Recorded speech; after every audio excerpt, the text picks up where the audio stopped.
तो ये 3 केनाल है। तो मेरा डीएम साहब से, निगम से, आयुक्त से, मेयर साहब से, सबों से निवेदन होगा कि यदि शहर का जल जमाव और शहर के जाम की समस्या को दूर करना चाहते हैं तो बहुत इंपॉर्टेंट बात अभी हम अध्ययन न्यूज़ के माध्यम से मधुबनी की निगम की जनता को, हम जिला पर बात नहीं करते।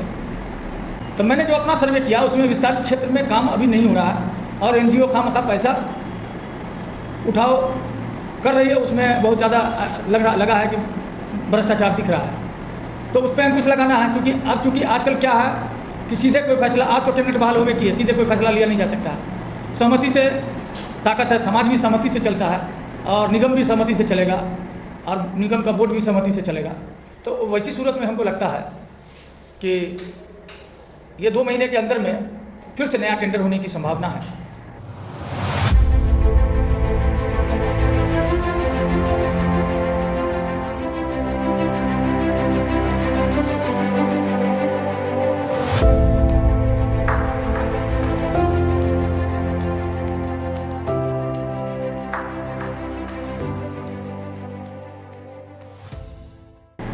नमस्कार, डे न्यूज़ में आप तमाम दर्शकों का स्वागत है और मैं हूं अखलाक सिद्दीकी। आज हमारे साथ खास मेहमान हैं अमानुल्लाह खान साहब, जो मधुबनी नगर निगम के डिप्टी मेयर हैं। सबसे बड़ी बात यह है कि आज मधुबनी नगर निगम में सशक्त अस्थायी समिति की बैठक हुई है। इस बैठक में जो अस्थायी सशक्त समिति एक हिसाब से शहर का कैबिनेट होता है, मंत्रिमंडल होती है और शहर के विकास को लेकर के तमाम जो मुद्दे होते हैं वो सशक्त अस्थायी समिति इसको तय करती है।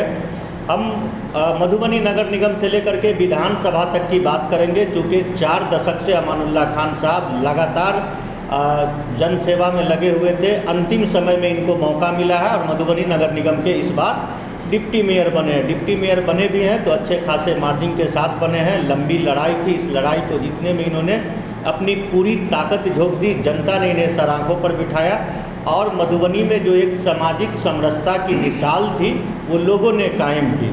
मेयर और डिप्टी मेयर को लोगों ने चुना, चूँकि इस बार विश्वास और अविश्वास का खेल बिल्कुल नहीं होगा, क्योंकि इससे पहले जो नगर परिषद था उसमें हर 2.5 साल के बाद अविश्वास का खेल होता था, जिसमें खरीद फरोख्त का मामला होता था और मधुबनी नगर के विकास, इसमें खास करके विकास काम ही अवरुद्ध हुआ करता था। हम बात करेंगे, कांग्रेस के सीनियर लीडर हैं अमानुल्लाह खान साहब, क्योंकि 2019 का विधानसभा चुनाव भी लड़े हैं और 2025 सर पर है। लगातार ये जनसेवा में है और चुनाव जीतने के बाद मैं अपने तमाम दर्शकों को बता दूं कि सूरज नारायण सिंह गेट गए थे। ये जो सूरज नारायण सिंह का इलाका है वहाँ से 36 विधानसभा होता है। सूरज नारायण सिंह चूँकि एक मजदूर नेता थे और मजदूर नेता के बाद वो मधुबनी विधानसभा का नेतृत्व किए। तमाम जो राजनेता जो मधुबनी में एंट्री करते हैं वो सूरज नारायण सिंह के मूर्ति पर माल्यार्पण करते हैं। तो हमारे खान साहब भी जो है चुनाव जीतने के बाद सूरज नारायण सिंह को याद किए हैं। इससे अंदाज़ा लगाया जा रहा है कि इस बार जो मधुबनी का जो विधानसभा है वो कुछ उसमें नया ट्विस्ट होगा, चूँकि राजद के खाते में ये सीट है और यहाँ के 36 के विधायक हैं समीर कुमार महासेठ, जो तत्कालीन अभी जो मौजूदा नीतीश कुमार की सरकार है उसमें उद्योग मंत्री हैं। उद्योग लगे न लगे, उद्योग मंत्री जी लगातार मेहनत कर रहे हैं क्षेत्र को लेकर के और क्षेत्र की विकास को लेकर के। क्योंकि पिछला चुनाव भी खान साहब लड़े थे, दुर्भाग्यवश इनको अपनी पार्टी ने अपना उम्मीदवार नहीं बनाया था अलायंस की वजह से। दूसरी पार्टी से लंबे संघर्ष करने के बाद लोगों के सब्र का बांध जब टूट जाता है तो लोग मैदान में आते हैं और कहीं कहीं लोग मैदान फतह करते हैं। इस बार खान साहब का सितारा बुलंद है, मैदान फतह करेंगे क्या या नहीं करेंगे ये तो आने वाला समय बताएगा। खान साहब, सबसे पहले डे न्यूज़ में आपका स्वागत है। बहुत बहुत धन्यवाद आपका। मधुबनी नगर निगम का चुनाव आप जो है डिप्टी मेयर के तौर पर, पहले तो आप मेयर की उम्मीदवारी दिए थे, बाद में आपने सामाजिक समीकरण देखा। तमाम चीज़ों को मद्देनज़र रखते हुए, क्योंकि चुनाव है तो खर्च है, आप जिस हिसाब के उस हिसाब से आपने इसको तय किया। आप डिप्टी मेयर का चुनाव लड़े और बहुत शुरू से लेकर के अंत तक जाते जाते आप चुनाव जीतने में कामयाब हुए और इस जीत के लिए हम और हमारी पूरी टीम आपको बधाई देती है। साथ ही मधुबनी के विकास को लेकर के क्या मास्टर प्लान है आपके पास? देखिए, मधुबनी का जो पहले से स्थिति है यकीनन उसमें बड़ा बदलाव आने की संभावना है, क्योंकि जो लोग जीत के आए हैं उन सबको एक ललक है विकास करने की। उसमें मेयर साहब को, अजय अमानुल्लाह डिप्टी मेयर, इनको तमाम वार्ड पार्षदों को एक ललक है काम करने की, और उसके लिए आज सशक्त अस्थायी समिति का गठन भी हो चुका है। मुझे उम्मीद है पहली बैठक शनिवार को होने जा रही है मेयर साहब के नेतृत्व में। स्वतः मेयर ही अध्यक्ष होते हैं, इसलिए उनके ही नेतृत्व में कहा जाएगा। सारे वार्ड काउंसिलरों से एक बार पहले भी बैठक हो चुकी है 1 से 45 वार्ड के वार्ड काउंसिलरों के साथ, जिसमें अप्रोक्स 30 महिलाएं हैं, बाकी पुरुष हैं। वहाँ भी हम लोगों ने 3 मुद्दे को ज़्यादा फोकियत दी थी, मतलब ज़्यादा अहमियत दिया था। उसमें जल जमाव की समस्या, जाम की समस्या, और एक सफाई की। तो आप जान लीजिए सफाई में कहीं ना कहीं हम अपने को महसूस करने लगे कि कमी है, क्योंकि 2 तरह का एनजीओ काम कर रहा है यहाँ। एक एनजीओ 1 से 30 वार्ड जो पुराना था उसमें काम कर रहा है, एक विस्तारित क्षेत्र में जो एनजीओ है उसमें काम कर रहा है। तो मैंने जो अपना सर्वे किया उसमें विस्तारित क्षेत्र में काम अभी नहीं हो रहा है, और एनजीओ खामखा पैसा उठाओ कर रही है, उसमें बहुत ज़्यादा लगा है कि भ्रष्टाचार दिख रहा है। तो उस पर अंकुश लगाना है, चूँकि आजकल क्या है कि सीधे कोई फैसला, आज तो कैबिनेट बहाल होवे की है, सीधे कोई फैसला लिया नहीं जा सकता। सहमति से ताकत है, समाज भी सहमति से चलता है, और निगम भी सहमति से चलेगा, और निगम का बोर्ड भी सहमति से चलेगा। तो वैसी सूरत में हमको लगता है कि ये 2 महीने के अंदर में फिर से नया टेंडर होने की संभावना है, और जो हम लोग के सिस्टम को फुलफिल करेगा, हम लोग प्रयास करेंगे उसी एनजीओ को मौका दिया जाए। क्योंकि अभी बहुत सारी चीज़ें हैं, माने एनजीओ के पास संसाधन नहीं है, लेकिन वो लेने में कामयाब हो गया, और वो कामयाब हो गया। अब हम उसको डायरेक्ट अगर निरस्त कर देते हैं या सस्पेंड कर देते हैं तो वो मेरे पावर में नहीं है, वो कैबिनेट से फैसला होगा कि क्या होना नहीं होना। वैसे उन लोगों से वार्ता चल रही है कि आप अपने अंदर सुधार लाइए और काम कीजिए। जल जमाव का जो संकट है उसमें कहीं ना कहीं जिसको हम लोग इंक्रोचमेंट कहते हैं वो भी है। हम लोग बचपन से ही सुनते आए हैं 3 केनाल है यहाँ, राज केनाल है, वाटसन केनाल है, किंग्स केनाल है, अलावे कई और नाला है, सारी बातें हैं। मेयर साहब कहे कि एक और केनाल हम पैदा करेंगे, तो हम समर्थन करते हैं। हो सकता है वो छितौड़ी पुल वाला इसमें ये हो, हम समर्थन करते हैं, एक नई बात आवे तो आवे। तो ये 3 केनाल है। तो मेरा डीएम साहब से, निगम से, आयुक्त से, मेयर साहब से, सबों से निवेदन होगा कि यदि शहर का जल जमाव और शहर के जाम की समस्या को दूर करना चाहते हैं, तो बहुत इम्पोर्टेंट बात अभी हम डेल न्यूज़ के माध्यम से मधुबनी की निगम की जनता को, हम जिला पर बात नहीं करते, तो निगम की जनता को कहना चाहते हैं कि ओल्ड नक्शा निकाला जाए और तीनों केनाल को ओल्ड नक्शा के आधार पर मापी की जाए। उसका कितना चौड़ीकरण था और उसका फुटकर कितना था, उसमें जितना बड़ा भी वीआईपी इंक्रोच किया हुआ है उसको तोड़ना है, उसको बेनकाब करना है, और उस फुटकर पर रोड बना देना है, तो स्वतः जाम की समस्या का हल होगा। और उस केनाल को गहरा करके जो उसके अंदर प्रोटेक्शन वाल होता है वो डाल के माने छिछला टाइप का बना दिया जाए, उसको वी आकार दे करके, तो हम समझते हैं एक बहुत बड़ा निदान हो जाएगा। लेकिन ये करना पड़ेगा, ये बोलने से नहीं होगा, इसमें हमको वहाँ सहयोग चाहिए। किसका? प्रशासनिक सहयोग भी, जिला प्रशासन का आपको सहयोग चाहिए। हाँ, और साथ साथ जनता का भी सहयोग चाहिए। आप देख रहे हैं तीनों केनाल साफ नहीं होने का कारण क्या है? क्योंकि केनाल जैसे थाना मोड़ पर एक है, तो थाना मोड़ पर वहाँ पर पहुँच के आदमी जेबीसी भीतर जाती नहीं है, वहाँ पर गड्ढा कर दिया, थोड़ा सा पानी आ गया, फिर उसमें से पानी उछला, फिर आगे चला गया, तो सफाई तो हुई नहीं। उसके आगे कैसे जाइएगा? जैसे अभी वसूली स्कूल के पास केनाल है, अब उसके आगे जीवच में वो कैसे जाएगा? ये आज तक नहीं हुआ यहाँ। तो अगर शहर चाहता है जाम का निजात और शहर चाहता है जल जमाव का निजात, तो ये व्यवस्था लागू करना होगा, चाहे इस पर जितना बड़ा भी। आप कह रहे हैं कि ओल्ड नक्शा से कैनाल की सफाई हो, इसमें जो राष्ट्रीय स्तर के जो राजनीतिक दल हैं उनके कार्यालय हैं, राज्य के मंत्री हैं, उनके बड़े बड़े बिल्डिंग हैं, तमाम जो बड़े मठाधीश हैं मधुबनी में, और या इससे पहले जो नगर परिषद के जो कार्यपालक पदाधिकारी थे, नाम नहीं लेना हम चाहते हैं क्योंकि वो इस दुनिया में है नहीं, उनके द्वारा जो किया गया, तो आपको नहीं लगता कि एक पूरी कॉलोनी समाप्त होगी?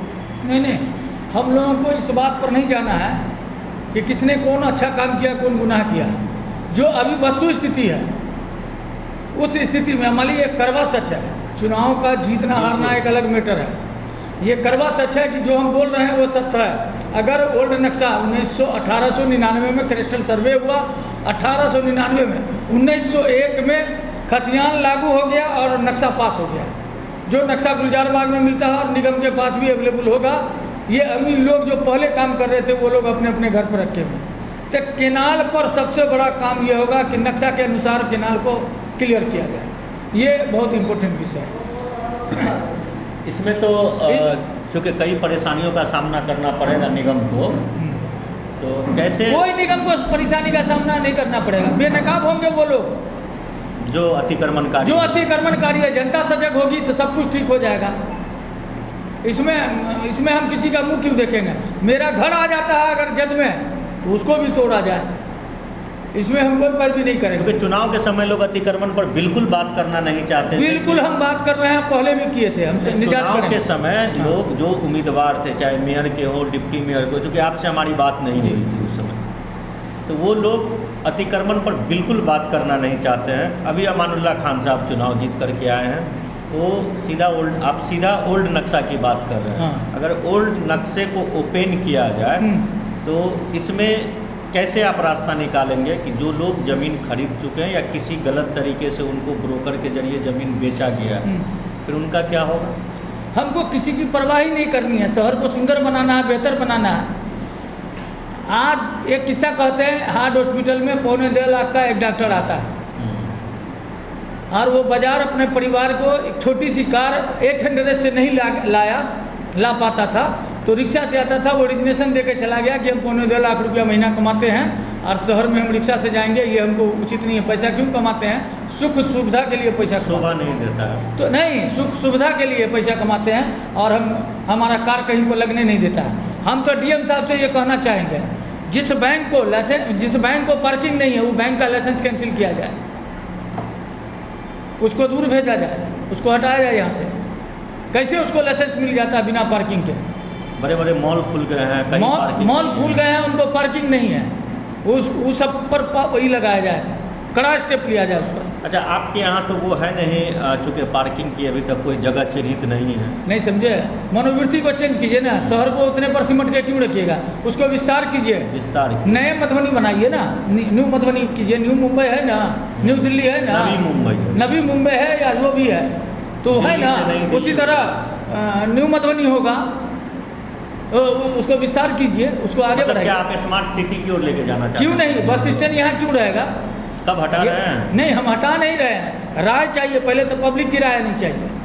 रोजगार भी बढ़ेगा। पब्लिक तो बिल्कुल 25-30 सालों से है तैयार, तत्पर है पब्लिक, एक पाँव पे खड़ी है कि कब बस स्टैंड को यहाँ से दूर नहीं, ऐसा है तो पब्लिक जो है अपना ओपिनियन दे यहाँ। चूँकि ज़मीन का एग्रीमेंट भी पुराने आप लोग के समय में नहीं, पुराने में हुआ था, लेकिन किसी का बस नहीं हो सका। देखिए, 2-3 चीज़ बहुत अहम है। लॉ एंड ऑर्डर शहर में तभी दुरुस्त होगा जब ट्रैफिक व्यवस्था हमारी सुदृढ़ होगी, और कौन गाड़ी को किस रूट से जाना है, किस रूट से आना है, वो चाहे जितना बड़ा VIP हो, हमको घूम के अपने घर जाना पड़ेगा, हम जाएंगे।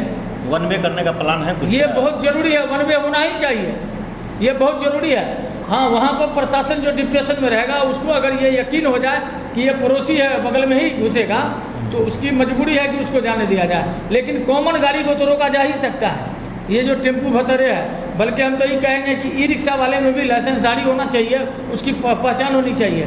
कोई भी बच्चा 12 साल का बच्चा चला रहा है, उसको कौन देखेगा? इसको जिला परिवहन पदाधिकारी देखेंगे तो उनको चाहिए, उनको तो हेलमेट का पैसा वसूलने से फुर्सत नहीं है, बस उसी चक्कर में है खाली वो। शहरवासी ये जानना चाह रहे हैं डिप्टी मेयर साहब आपसे कि क्या शहर में जो 2 पहिए वाहन को नगर आयुक्त या सिटी मैनेजर के द्वारा उठाया जा रहा है विभिन्न दुकानों के सामने से, क्या आपके पास ऐसा है कि नगर निगम में कहाँ पार्क करना है गाड़ी? हम कुछ नहीं है, यहाँ पार्क नहीं है।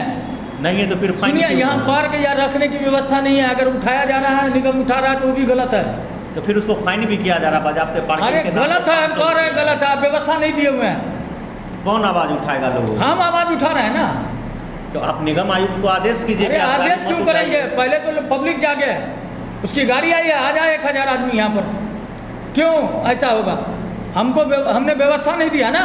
1000 आदमी आ जाएगा तो अव्यवस्था आएगा तो हम लोग बात करेंगे ना उससे, उसका नेतृत्व करेंगे, आप तब बताएंगे ना कि आँख का पट्टा खोलिए। लग रहा है कि नगर निगम आयुक्त गलत किए हैं? हमको एक बात बताइए, हम अपनी गाड़ी से, मोटरसाइकिल से या कुछ करने से हम इस दुकान में जाएंगे, उस दुकान वाले के पास व्यवस्था नहीं है, नगर परिषद के पास व्यवस्था है? नहीं है व्यवस्था। और हम मनोवृत्ति अपनी भी बदलना चाहते हैं। हम जनता से ये कहना चाहते हैं, मान लीजिए अब हमको गिट्टी में पार्क दे देगा कि वहाँ गाड़ी लगाइए, वहाँ से फिर पैदल हमें मार्केट करने के लिए, कि इसी जोन में हमारी व्यवस्था होगी। इसी जोन में होनी चाहिए। हाँ, इस जोन में अगर व्यवस्था नहीं हो पाती है तो आप ज़बरदस्ती जो उठा के लाते हैं कि रोड पर गाड़ी है, ये गलत है। इस मनोवृत्ति को चेंज करना होगा, आप व्यवस्था दीजिए। तो व्यवस्था अरे दरभंगा में टावर पर जाने वाला लोग पार्किंग है कि नहीं? वो अपने पार्किंग में, दरभंगा में जो लोग टावर पर जाता है, 4 चक्का हम लोग भी गए हैं, हम लोग भी गए थे, गाड़ी उसमें लगा दिए, तब वहाँ से पैदल गए। वो व्यवस्था नगर परिषद कर दे, नगर निगम कर दे, और उस व्यवस्था के अनुसार अगर कोई अवहेलना करता है यहाँ की जनता, तब उसको उठा के ले आता है, जो फाइन लेता है, तो हम उचित मानेंगे। निगम के डिप्टी मेयर आप हैं तो आप ही लोग ने जगह को चिन्हित करेंगे। ठीक है, अभी तो आए हुए हैं, अभी तो हम लोग का वही मेयर साहब बराबर कह रहे थे, अभी तो छठी और ये हुआ ही है। अब विस्तारित वाला तो ऐसे ही परेशान है, वो कमिश्नर साहब से बैठे हुए हैं, उनका तो लेबर तक नहीं सुन रहा है, इतना रोना है। कैसे अफसरशाही खत्म करने का सबसे बेहतर तरीका है कि खुद के अंदर में ईमानदारी और कर्मठता लानी होगी।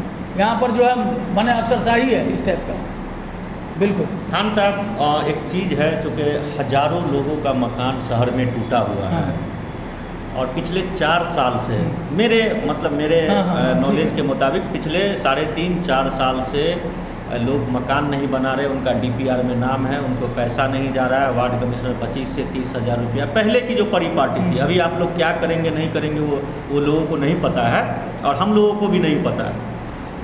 उन तमाम लोगों के लिए क्या आप लोग कुछ करने जा रहे हैं? जो सर पे प्लास्टिक तान करके हैं, वो टकटकी लगाए बैठे हैं, सवाल थोड़ा सुन लिया जाए, वो टकटकी लगाए बैठे हैं कि आप लोग कब उस मामले को हल करेंगे? क्या वो पुराने का जो पेचीदा मामला था, चूँकि 10 करोड़ कुछ लाख रुपये का उसमें घोटाला भी हुआ, कई लोग देश छोड़ के फरार हैं, कई दुनिया छोड़ के चले गए, तो उन गरीबों की क्या गलती? देखिए, जहाँ लालच होगी वहाँ करप्शन होगा। बिल्कुल, जनता में लालच है, करप्शन इसलिए हुआ। पार्षदों में भी तो लालच था ना, 30,000 लिया करते थे। समझे, 30,000। हमारा कहना है कि एक नॉर्म्स की हम बात बताते हैं। निगम अगर एक नक्शा पास करती है तो 5 दूर के नीचे वाला को तो ये समझ लेना चाहिए कि नक्शा पास नहीं कराना है। ठीक है। अगर 5 दूर के नीचे वाला नक्शा पास कराता तो उसको पहली लालच है कि हमको बैंक से लोन लेना। तो जो अनलीगल काम करवा रहे हैं तो आप घूस दे रहे हैं, आप मान लीजिए 5 दूर से ऊपर को नक्शा का प्रावधान है, तो कम से कम जो रूल है वो आगे पीछे पूरा पश्चिम उत्तर दक्षिण 3 फीट छोड़ना है। अब 3 फीट छोड़ना है मिनिमम, हाईएस्टली जितना हो जाए। अगर 3 फीट छोड़ के बनाना है तो 7 दूर ज़मीन में 3 फीट छोड़िएगा तो 4 दूर ज़मीन तो छोड़ने में चली जाएगी, इसलिए लोग घूस देता है। अगर वो अड़ जाए, अपने पर अड़ जाए कि आपको जैसा बना के देना है वैसे बनाएंगे हम, तो निगम कुछ नहीं बिगाड़ सकता। निगम को बगैर घूस दिए आपका काम होगा। तो आप पहले अपने कर्तव्य का निर्वहन कीजिए। आप समझिए बात को, कानून जो बना हुआ है उसको तोड़ना आप चाहते हैं तो वो कैसे टूटेगा? गांधी जी से तो कहिए, क्या और पूछना है, बोलिए। क्या लग रहा है कि बगैर गांधी जी और बगैर टेबल फीस दिए हुए काम होगा या वो परिपाटी खत्म होगा? और आप अभी सवाल किया वो प्रधानमंत्री वाला आवास योजना का, 2 तरह की सूची बनी है। हम एक अहम चीज़ बताना चाहते हैं, उसको पहले ही दिखाएं। एक डीपीआर है, एक नन डीपीआर। फुल फॉर्म क्या है उस पर अभी आप मत जाइए, नन डीपीआर और डीपीआर पर आइए। आपको एक चीज़ हम स्पष्ट कहना चाहते हैं कि क्या घूस लगा, क्या नहीं लगा, किसका घर टूटा हुआ है, ये सब देख रहा है। सब गरीब, क्योंकि आप तो गली गली घूमे सारा चीज़ देख रहे हैं। उसमें हुआ यूँ कि हमारा अप्रोच है, यहाँ हमने कमिश्नर को लांग दिया और यहाँ पहुँच गए, यहाँ बात कर लिया कि यहाँ 10,000 आपका फाइनल है, हम आपको 10,000 देंगे, 10,000 हमको भी कमाई होगा, 20,000 हम लेंगे। उससे कागज पत्र मंगाया गया, कुछ नहीं लिया गया, सिर्फ आधार कार्ड और खाता लिया गया। अगर वो आदमी उस वार्ड का नहीं भी है तो दूसरे वार्ड का भी आदमी है तो उसको खाता में पैसा तरपा दिया गया। अनियमितता का ये भंडार उस संबंध में है, उसकी सही जांच होनी चाहिए। और किस तरह का FIR हुआ कि अभी तक कल्प्रिट पकड़ाया नहीं है, अब फरार है, देश विदेश जमीन आसमान नहीं न खा गए। ये कहीं ना कहीं हमारी लचर व्यवस्था का नतीजा है, जो कुछ लोग इसमें पैसा खा के फरार है। और जो कब्र में चले गए तो वो तो हर्षद मेहता हो कि विजय माल्या हो, जो चला गया उस पर कोई गुनाह नहीं है। लेकिन जो बचा हुआ लोग है उसको कस्टडी लेना चाहिए, अब पैसा उसकी संपत्ति जब्त करनी चाहिए। आप लोग उस पर कुछ करेंगे क्या? हाँ, करने की संभावना है, लेकिन विचार स्पष्ट होगा तमाम साथियों का तो अमल में लाई जाएगी बात और बोर्ड से फैसला लिया जाएगा। हम आपको इस नन डीपीआर और डीपीआर पर फिर प्रकाश डाल देना चाहते हैं कि 2 तरह का हुआ। एक ये हुआ कि जो डीपीआर में है, इसका मतलब उसका पेपर निगम गया और निगम में पेपर गया और उसको निगम ने मान लिया, उसको पैसा अभी बिना कुछ लिए मिलने जा रहा है। लिस्ट आ गई है, हम लोगों के पास सूची आ गई है किन लोगों को मिलने जा रहा है, नहीं मिलने जा रहा है। जो नन डीपीआर में है उसको रिफंड करने का आदेश आया था नन डीपीआर वाले को कि पैसा रिफंड करो, इसलिए उसकी व्यवस्था सही नहीं है, फिर उसको कैसे दे दिया गया पैसा लो। तो जो पूर्व में कमिश्नर लोग थे, चेयरमैन लोग थे, वो लोग आपस में बताए कि भाई हम लोग तो गिरफ्त में आ जाएंगे, झंझट हो जाएगा, बहुत सारा बवाल होगा, इसको खटाई में डाला जाए। और फिर बोर्ड से रेजुलेशन लिया गया कि नन डीपीआर को भी माने चिन्हित किया जाए और जो सही में घर बनाने वाला है उसको पैसा दिया जाए। उसी आलोक में ये मामला है। अब हम लोग जिन लोगों का घर वाकई टूटा हुआ है, एक किस्त मिला जिसमें 50 में 25 मिला, तो उसको हम लोगों का कर्तव्य बनता है कि बोर्ड से हम लोग रेजुलेशन लेंगे कि पहले हम जो डीपीआर में है उसको पेमेंट कर दें और फिर चिन्हित करके उनके सारे पेपर को हम लोग लें और उसको भी बोर्ड से पारित करके दे। चूँकि हम निगम में डिप्टी मेयर हैं, कोई मेयर है और कोई काउंसलर है, अगर वो देता है कि हाँ ये गरीब सही है तो उसको पास किया जाए। अच्छा, एक मसला आ रहा है समाज में, जो सामाजिक चर्चा है कि मान लीजिए हमारे पिताजी हैं, हमारे पिताजी को हमारे दादाजी ज़मीन दिए हुए हैं और उस जगह उनसे ज़मीन के कागजात मांगे जा रहे हैं कि आप लाइए तब आपको देंगे। इस बीच का कोई ऐसा रास्ता है कि अगर वो आपको LPC देता हो या कोर्ट से एफिडेविट अपने पिताजी से बना के देता हो, क्योंकि उनके पिताजी को भी उनके पिताजी ज़मीन लिख करके नहीं दिए हैं और वो ज़रूरतमंद है, इसके लिए कुछ रास्ता आप लोग? उसका सीधा रास्ता है, खतियान है, ज़मीन होगी तो खतियान होगा। माली रजिस्टर नहीं है तो मान लीजिए हम 5 भाई बंटवारा नहीं किए तो एफिडेविट बंटवारा कर लेंगे हम लोग। ये रास्ता है कि भाई मैं दक्षिण से लिया, मैं पूरब से लिया, मैं उत्तर से लिया, ये तो करना पड़ेगा। अब एक ही कागज पे 5 आदमी चाहता है, कैसे होगा? या तो फिर परिवार अलग हो, इसकी सूची बननी चाहिए। राशन कार्ड में पूरा परिवार का एक है, सरकार निर्देश। राशन कार्ड अलग है? नहीं, सरकार अगर राशन कार्ड अलग है तो राशन कार्ड अलग है तो एक प्रूफ हुआ ना, सबका अलग अलग है तो भाई फर्केट माना जाएगा ना।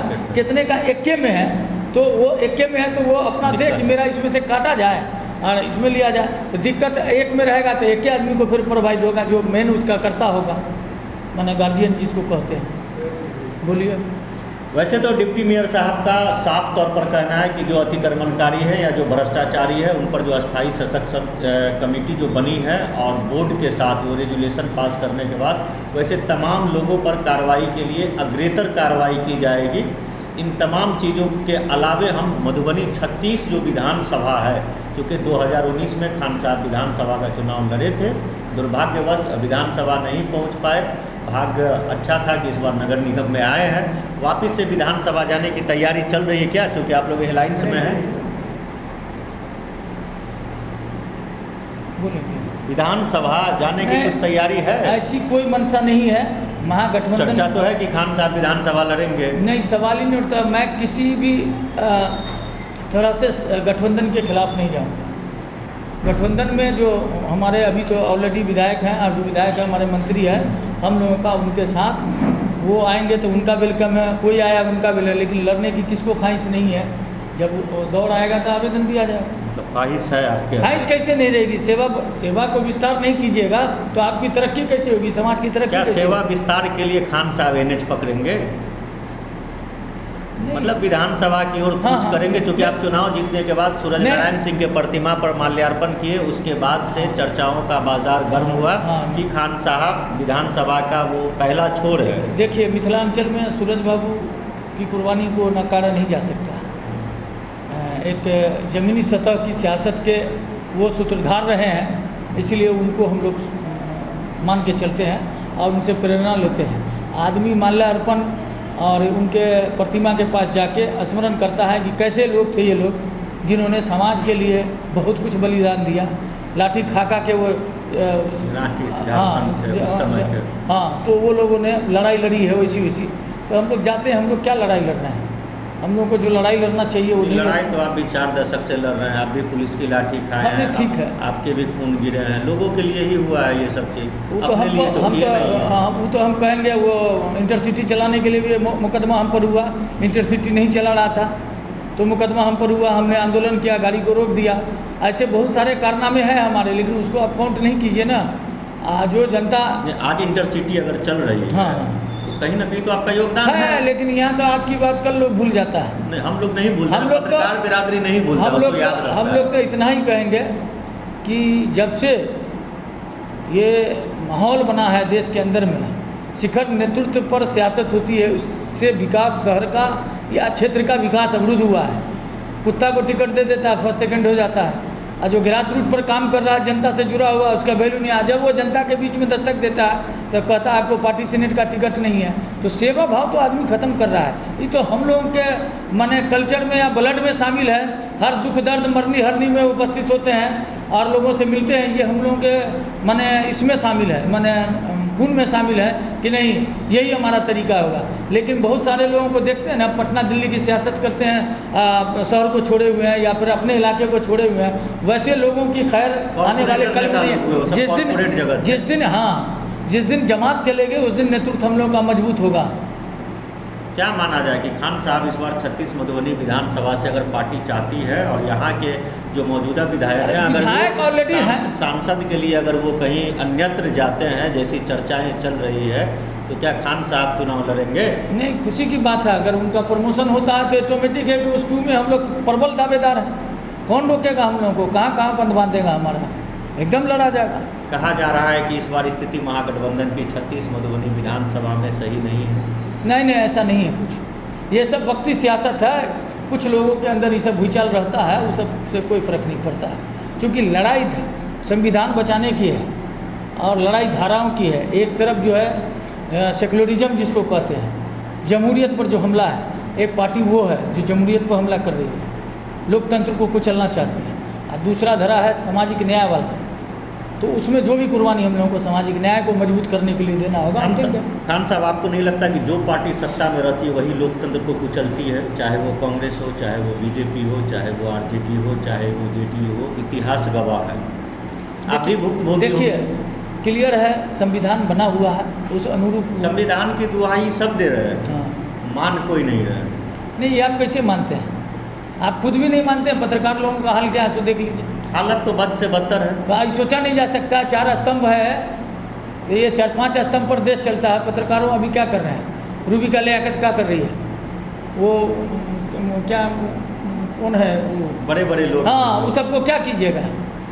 ये सब जिला स्तर वाले, ये सब जो है मतलब सरकार की एजेंट है, जनता की आवाज़ उठानी चाहिए। तो ये लोग सरकार के प्रवक्ता बने हुए हैं। देखिए उसी मीडिया के बहुत सारे लोग सरकार के प्रवक्ता, उसी में दो तरह के लोग हैं। कुछ लोग हकीकत में सरकार के प्रवक्ता हैं और उसी में कुछ लोग ऐसे भी हैं जो जन सरोकार बस ऐसे ही आप जैसा चैनल है, पोर्टल चैनल और यूट्यूब चैनल बचा हुआ जिससे जनता तक सही बात जाती है। वरना जो चैनल सब है फलना फलना आज तक है, फलाना ढेकाना, रवीश जी को कहाँ पहुँचा दिया देख लीजिए आप। सच की आवाज़ है वो रवीश जी, उसका हाल क्या कर दिया है। इस तरह 5-7 पत्रकार है, कौन अंजुम है, वो सब तो वही लोग जो जान बचा दिया है, पत्रकारिता की लाज और आबरू कर दिया है। बाकी सबका तो वही हाल है, मालिक जो कहेंगे वही करेंगे।